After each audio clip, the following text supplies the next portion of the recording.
nga ba ang masarap kainin kapag umuulan? Ako na ang bahala sa inyo dahil eto ang inyong Tiyang Alex para magbigay ng mga simpleng putaheng talagang mapapasabi ka ng anak ng putahe. Dahil masarap talaga ito yung aking ituturo sa inyo. Ito ang Sopas ala Alex G.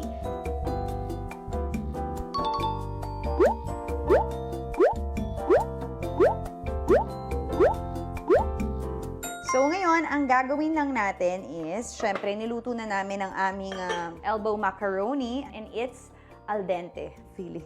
First, we need oil. Next, garlic.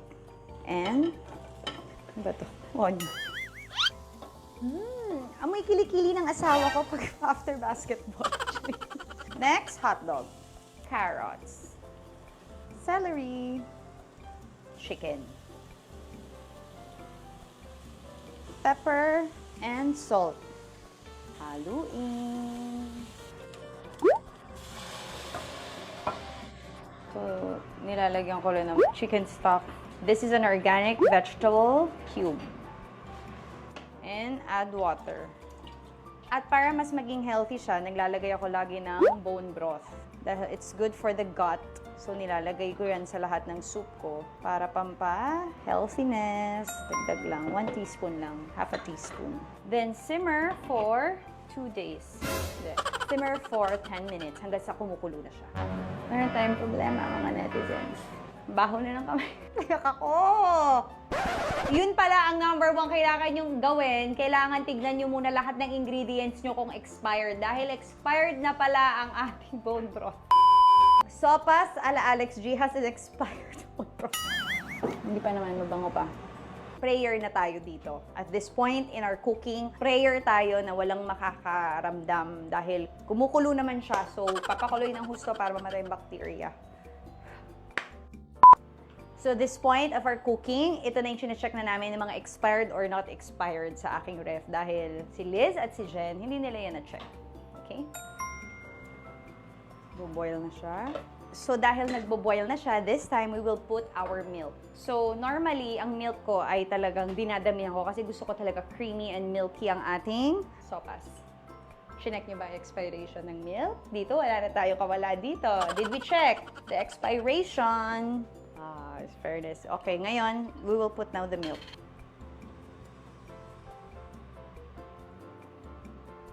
Put patis. Okay. Healthy patis naman to.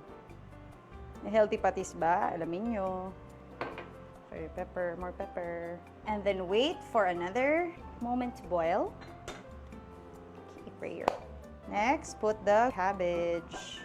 At this point, ito na ang pinaka-paborito natin sa lahat ng cooking show, feeling cooking show, sa lahat ng cooking vlog dahil ito na ang tikiman time. Katulad ng asawa ko, natikman niya ako 4 years ago at ngayon ay talagang binabalik-balikan. So ngayon, ito ang ating sopas. So bakit ko hiniwalay? Itong aking ginamit ay ang gluten-free na nabili ko sa Healthy Options kasi usually nauubos yung sabaw dahil na-absorb nung elbow macaroni. So ginagawa ko, isinihiwalay ko na lang para, ilalagay ko na muna to. Okay? Sticky rice. Sticky rice pala yung nagamit. Okay.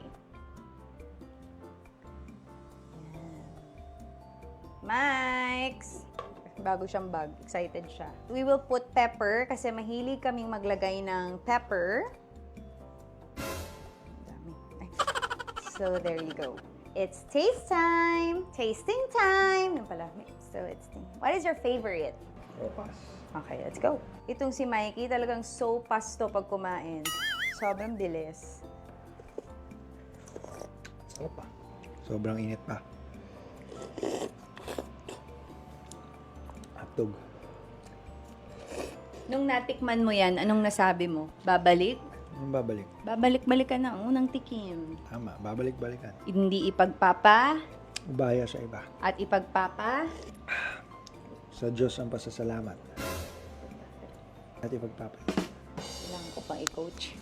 So talaga magpapalit ka pa ng sopas. Papalit ka ng sopas ng iba? Fairness. Walang butter to. Hindi nga. Creamy eh. So, ang napansin ko, mas masarap to because sa bone broth. Hindi na nalasa yung bone broth. Feeling ko naman kasi nag-boil na siya. So, parang namatay na yung mikrobyo, pero siguro nandun pa rin yung benefits. Kasi dahil gluten-free yung elbow macaroni ko, hindi siya ganun kabigat. Sarap. Mamaya yung pagkainan mo na malamig na tubig. Gusto mo na uling humiga.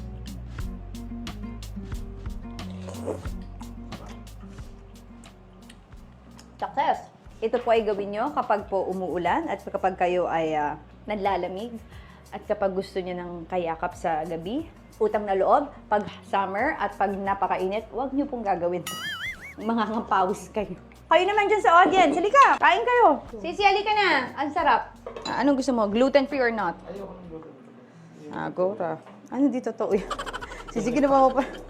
Halika, kain. Dyan, tikman mo na. Ayun na, yun. So, kumain na kayo ng ano nyo. Dali, kain na. Perfect. Perfect for the rainy days. Sisi, gusto mo, take outan kita. Hindi, ilalagay ko dun sa plastic na soft drinks. Tapos istrohin mo. Give you a 10 over 10. Thanks. Thanks for watching. Manawa. Hi, Feeling mo?